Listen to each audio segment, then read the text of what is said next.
Assalamualaikum warahmatullahi wabarakatuh. Alhamdulillah, pada kesempatan ini kita bertemu lagi. Jika pada video sebelumnya kita sudah menjelaskan tentang sejarah perumusan Pancasila dan Undang-Undang Dasar 1945, pada kesempatan ini kita akan membahas tentang Pancasila sebagai sistem filsafat. Apakah Pancasila itu dapat dikatakan sebagai sistem sebuah filsafat atau tidak? Pertama, kita sudah mengetahui bersama bahwa Pancasila adalah sebuah dasar dan ideologi bangsa Indonesia yang mempunyai fungsi dalam kehidupan berbangsa dan bernegara. Kemudian Pancasila menurut Abdul Ghani di dalam Riyadi tahun 2003 menyebutkan bahwa ia adalah filsafah negara yang lahir sebagai kolektif ideologi atau cita-cita bersama dari seluruh bangsa Indonesia. Jadi Pancasila itu merupakan filsafah negara yang bukan hanya merupakan ide dari anggota ataupun orang-orang yang terlibat di dalam lembaga BPUPKI atau lembaga PPKI yang dibentuk, yang diketuai oleh Soekarno pada saat itu. Kemudian Pancasila sebagai sistem filsafat itu bisa dilihat melalui 3 pendekatan. Yang pertama itu melalui pendekatan ontologis, kemudian yang kedua pendekatan epistemologis, dan pendekatan aksiologis. Secara ontologis, kajian filsafat sebagai filsafat ialah sebagai upaya untuk mengetahui hakikat dasar dari sila-sila Pancasila. Jadi hakikat dasarnya adalah diketahui dari mana asal usulnya begitu. Jadi satu persatu itu dibongkar oleh orang-orang yang terlibat pada saat itu. Kemudian Noto Nagoro di dalam Ganaswara pada tahun 2007 menyatakan bahwa hakikat dasar ontologis Pancasila adalah manusia. Mengapa manusia? Karena manusia itu merupakan subjek hukum pokok dari Pancasila.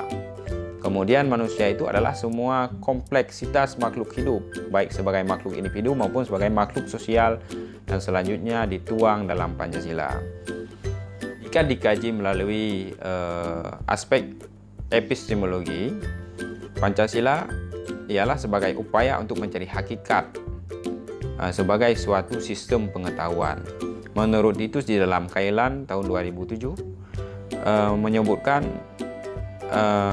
persoalan dasar dalam epistemologis yaitu tentang sumber pengetahuan manusia, tentang teori kebenaran pengetahuan manusia, dan tentang watak pengetahuan manusia. Jadi ada 3 yang disebutkan oleh Titus dalam Kailan, yaitu tentang sumber pengetahuan manusia itu sendiri, kemudian teori kebenaran pengetahuan manusia, dan watak pengetahuan manusia. Selanjutnya kita bisa melihat prinsip-prinsip Pancasila ditinjau dari teori Aristoteles atau yang dikenal dengan teori sebab akibat. Yang pertama itu ada kausal materialis, yang kedua ada kausal formalis, dan yang ketiga ada kausal efisiensi, dan yang keempat ada kausal finalis. Asal usul secara materialis menurut Noto Nagoro dalam jurnal filsafat pada tahun 2006 menyebutkan bahwa asal mula Pancasila itu digali dari 3 sumber nilai. Yang pertama itu dari adat istiadat, kedua dari nilai budaya, dan yang ketiga dari nilai-nilai agama yang ada pada bangsa Indonesia. Secara kausal formalis atau secara bentuk, Pancasila itu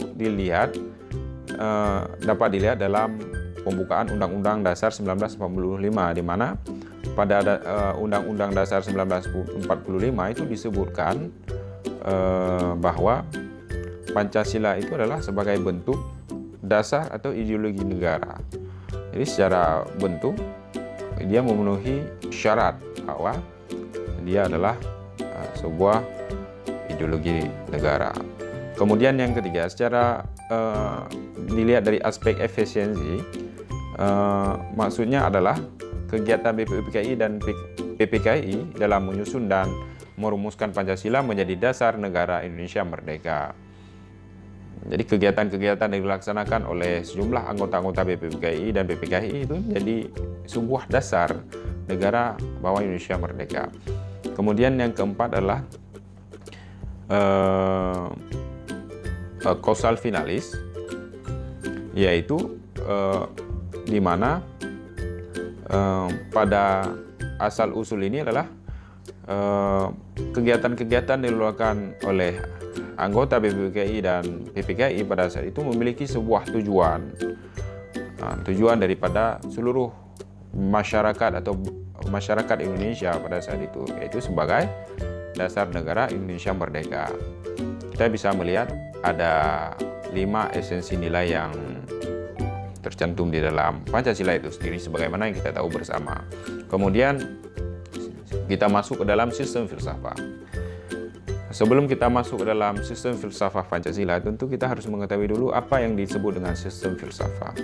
Jadi kalau bisa kita analogikan sebuah mobil yang memiliki ban, mesin, kemudian setir, memiliki rem, dan memiliki baterai, itu adalah bagian-bagian yang disebut dalam sebuah sistem yang dinamakan dengan mobil. Jika bagian-bagian itu terpisah, maka dia tidak bisa dikatakan sebagai mobil. Jika salah satunya saja tidak ada, misalkan mesinnya tidak ada, maka mobilnya itu tidak akan bisa hidup. Kita juga bisa membayangkan bahwa sebuah mobil itu lengkap dengan mesin, rem, dan semuanya, tapi dia tidak memiliki ban, maka dia juga tidak bisa berjalan karena ada satu fungsi yang tidak berjalan dalam sebuah sistem tersebut. Maka sistem filsafat itu juga tidak dapat kita artikan sebuah kumpulan ajaran yang terkoordinasi dengan ciri-ciri tertentu yang berbeda dengan sistem yang lain. Selanjutnya kita masuk pada syarat suatu sistem. Jadi suatu sistem itu tentu ada syarat-syarat yang harus dipenuhi. Yang pertama itu merupakan kesatuan dari bagian-bagian. Kemudian yang kedua, tiap bagian mempunyai fungsi tersendiri. Jadi fungsinya itu berbeda-beda antara satu antara satu benda dengan benda lainnya. Kemudian yang ketiga, saling berhubungan dan saling bergantung. Kemudian tentu untuk mencapai suatu tujuan tertentu. Dan selanjutnya dia terjadi dalam lingkungan yang kompleks. Jadi kalau kita ingin melihat apakah Pancasila itu memenuhi syarat sebagai sistem filsafat, tentu dia masuk. Karena yang pertama alasannya adalah sila-sila Pancasila itu merupakan suatu kesatuan yang bulat dan utuh. Dia sempurna, tidak ada satupun poin yang terlewati ataupun tidak ada satu kebutuhan-kebutuhan kehidupan dalam berbangsa itu yang tidak terpenuhi di dalam Pancasila. Kemudian yang kedua, sila-sila dalam Pancasila itu bereksistensi dalam keteraturan, artinya dia tersusun dengan rapi secara hierarki dan berbentuk seperti piramida. Kemudian yang ketiga, itu ada keterkaitan antara sila-sila di dalam Pancasila.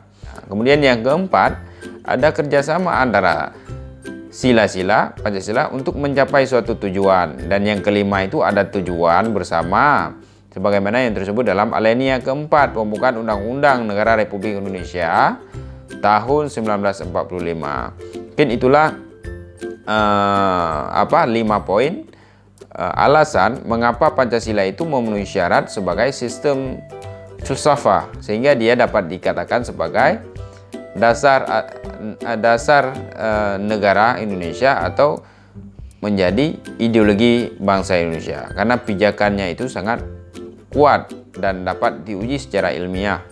Jadi itulah yang dapat kita sampaikan pada materi atau pembahasan kali ini. Jika ada pertanyaan terkait dengan pembahasan, silahkan ditanyakan di kolom komen. Dan bagi teman-teman yang belum subscribe, silahkan subscribe dan like dan share video ini. Semoga video ini bermanfaat bagi teman-teman semua. Assalamualaikum warahmatullahi wabarakatuh.